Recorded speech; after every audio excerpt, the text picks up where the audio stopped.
Sot jemi mbledhur këtu me nderim, me mall dhe me krenari për ta kujtuar Sali Çekajn, 27 vjet pas rënies së tij. Emri i tij dhe një vend të veçantë në historinë e luftës sonë për liri dhe në kujtesën shtetërore dhe kombëtare të Republikës së Kosovës. Me të drejtë, ai kujtohet me respekt të veçantë si luftar i vendosur, si komandant dhe si njëri ndër burrat që ju gjendën Kosovës në çastet më vendimtare të saj. Para se të rreshtohej në vijën e frontit, Sali Çekaj kishte shërbyer Kosovës me përkushtim të rrallë në jetën institucionale dhe qytetare. Ai kishte shërbyer si gjyqtar dhe si shef ekzekutiv i komunës Veçanit, pikërisht në atë kohë kur regjimi serb po shkatronte rendin juridik dhe institucional të Republikës Kosovës. Ai e mori kushtetutën e 7 shtatorit 1990 dhe e vuri në themel të punës së tij. Ky ishte një akt në peshë politike dhe shtetformuese.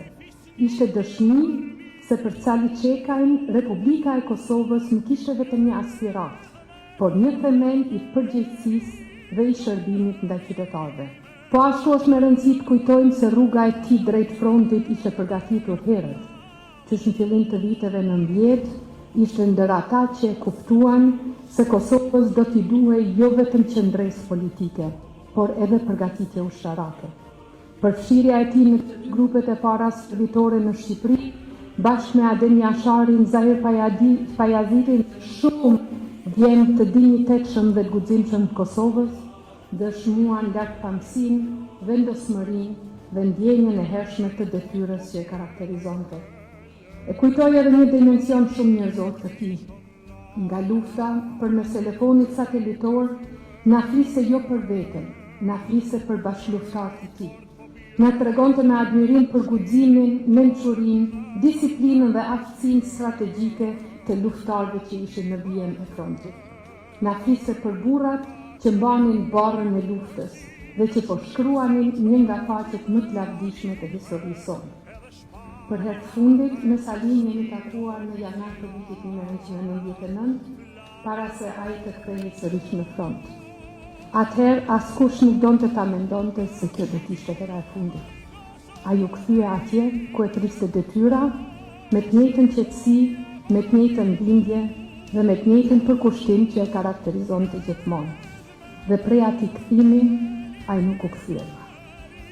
Kjo është edhe madhështia edhe dhimbja e figurës së tij.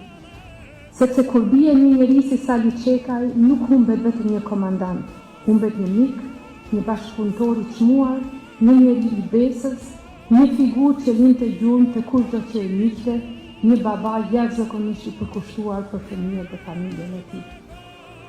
Si përfaqësues të institucioneve të Republikës Kosovës, ne nuk e kemi për detyrë vetëm ta kujtojmë me nderim Sali Çekaj. Ne kemi për detyrë ta përkthejmë kujtimin për të në përgjegjësi shtetërore. Kjo do thotë ta mbrojmë Republikën për të cilën ranë më të mirët tanë.